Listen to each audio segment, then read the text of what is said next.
In the 10th century, the mighty Kievan Rus emerged as a rising power in Eastern Europe, a federation of Slavic and Norse tribes united under a single throne. Its influence stretched from the Baltic to the Black Sea, and at its heart stood a royal couple destined to shape the future of the Slavic world, Prince Igor and his wife Olga. Olga, born of noble lineage, was known for her intelligence, grace, and keen political mind.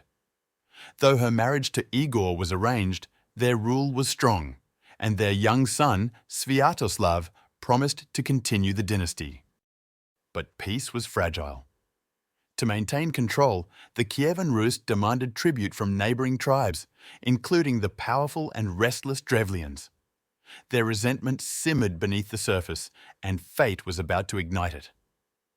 In 945 CE, Igor returned to the Drevlians to demand more tribute. Enraged, they turned on him. In an act both brutal and symbolic, they tied his legs to 2 bent trees, and when the trunks were released, his body was torn apart. When word reached Kiev, Olga was inconsolable and furious. She was now regent for her young son. The Drevlians expected her to remarry their prince and submit. But instead, she vowed that their arrogance would cost them everything. The Drevlians sent 20 envoys to Kiev to negotiate Olga's marriage to their prince. She received them warmly, offering them a place of honor before her people. But she had something very different in mind. Olga ordered a deep trench dug in the palace courtyard.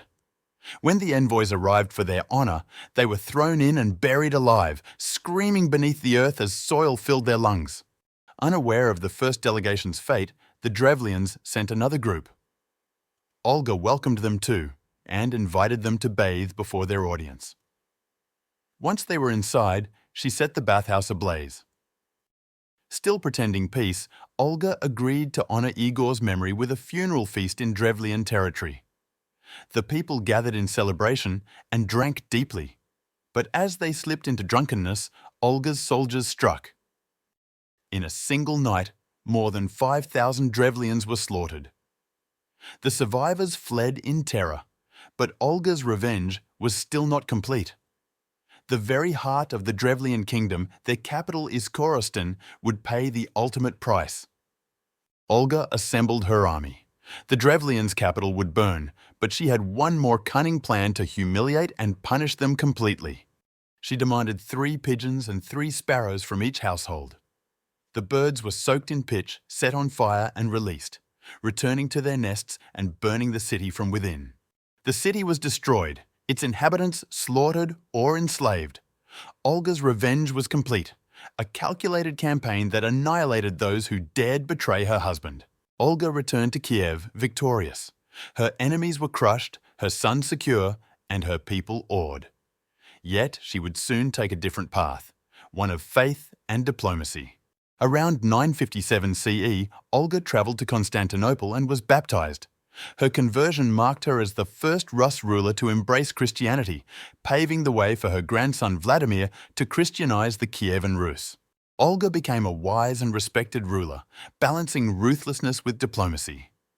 Her story spread throughout Europe, whispered as legendary tales of cunning and revenge. Olga is remembered both as a saint in the Orthodox Church and as one of the most calculated avengers in history. Her story embodies revenge, justice, and power in the medieval world. Stories of Olga's revenge became the stuff of legend. Tales of envoys buried alive, bathhouses aflame, and birds of fire setting cities ablaze inspired fear and awe throughout Europe. Olga's story is studied even today as a masterclass in revenge and strategy. She transformed personal loss into political dominance, leaving an indelible mark on history. Queen Olga's reign and revenge show the deadly blend of intellect, courage, and ruthlessness. She avenged her husband, secured her son's throne, and became both a saint and a legend, forever remembered in the annals of history.